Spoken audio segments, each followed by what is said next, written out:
पाकिस्तान के लिए जासूसी के आरोपों में गिरफ्तार हिसार की महिला यूट्यूबर ज्योति मल्होत्रा को लेकर ये खुलासा हुआ है कि केरल टूरिज्म और भारतीय रेलवे की तरफ से भी ज्योति मल्होत्रा को स्पॉन्सरशिप दी गई थी। इसके साथ ही ज्योति मल्होत्रा को न्यायिक हिरासत बढ़ा दी गई है। 14 दिनों के लिए आगे बढ़ा दिया गया है न्यायिक हिरासत। और साथ ही साथ ज्योति मल्होत्रा की अगली पेशी 21 जुलाई को होगी। इस खबर से जुड़ी ज्यादा जानकारी के लिए ज्योति मल्होत्रा के वकील कुमार विकास से बातचीत की है हमारे total news associate editor doctor Mahesh Kumar ने।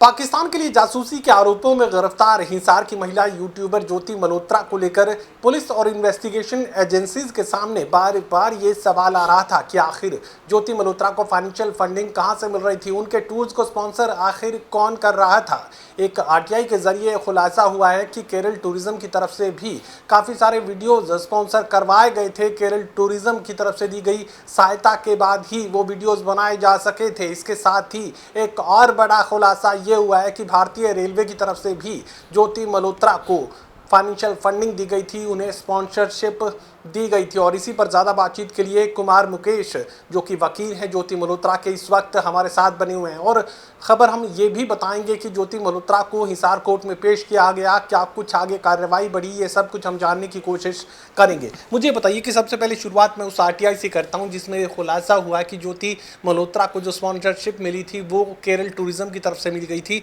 उनके सहयोग से काफ़ी सारे वीडियोज़ केरल में बनाए गए थे।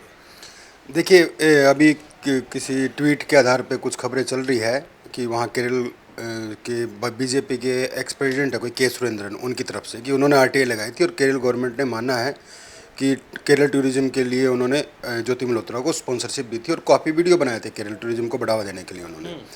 तो ये तो मुझे लगता है कि नॉर्मल चीज़ है। ये तो ज्योति के पक्ष की बात है कि देखो ना कि सारे सवाल उठा रहे हैं कि वो कहाँ से पैसे आए, कैसे पैसे आए, गवर्नमेंट स्पॉन्सर पैसे मिल रहे हैं, प्राइवेट भी स्पॉन्सर मिला है उसको, तो इसका मतलब स्पॉन्सरशिप तो मिलती रहती है इनको।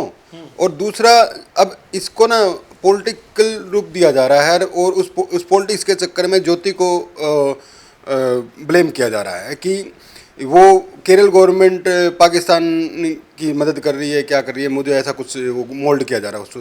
तो मैं इस पे इतना ही कहना चाहूँगा, मैं पॉलिटिक्स में नहीं पढ़ना चाहता, मैं इतना ही कहना चाहूँगा, वो उनका काम है पॉलिटिक्स, कि अगर केरल गवर्नमेंट ने ज्योति को स्पॉन्सर किया है तो रेलवे ने भी किया है और उसके अलावा काफ़ी प्राइवेट लोगों ने किया है। इसका मतलब स्पॉन्सर कोई किसी को कर दे तो क्या वो किसी पाकिस्तान के लिए काम कर रहा है, कोई किसी को अपने केरल गवर्नमेंट अपने टूरिज्म को बढ़ावा दे रही है तो मतलब पाकिस्तान के लिए क्या हो गया उसमें। रेलवे भी अगर कर रही है बढ़ावा देने के लिए तो पाकिस्तान है क्या। देखो, केरल गवर्नमेंट में एक दूसरी पार्टी सरकार है, रेलवे तो इंडियन गवर्नमेंट के अंडर में है ना।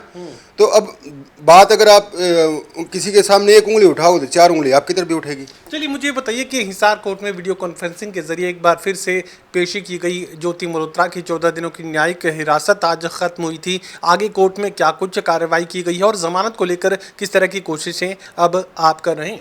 देखिए, आज 3 जुडिशल कस्टडी पूरी हो चुकी है ज्योति मल्होत्रा की और आज वीसी के जरिए सुबह सुबह कोर्ट में पेशी हुई और ज्योति की अब नेक्स्ट डेट 21 जुलाई है।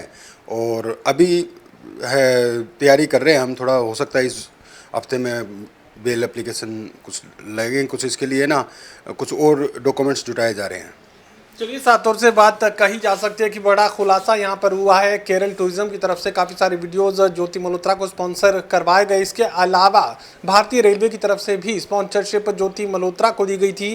कानूनी कोशिशें उनके वकील अब भी कर रहे हैं। जमानत की कोशिशें लगातार ज्योति मल्होत्रा की आगे बढ़ाई जा रही हैं। सहयोगी कमल के साथ doctor Mahesh Kumar, total news, Hisar.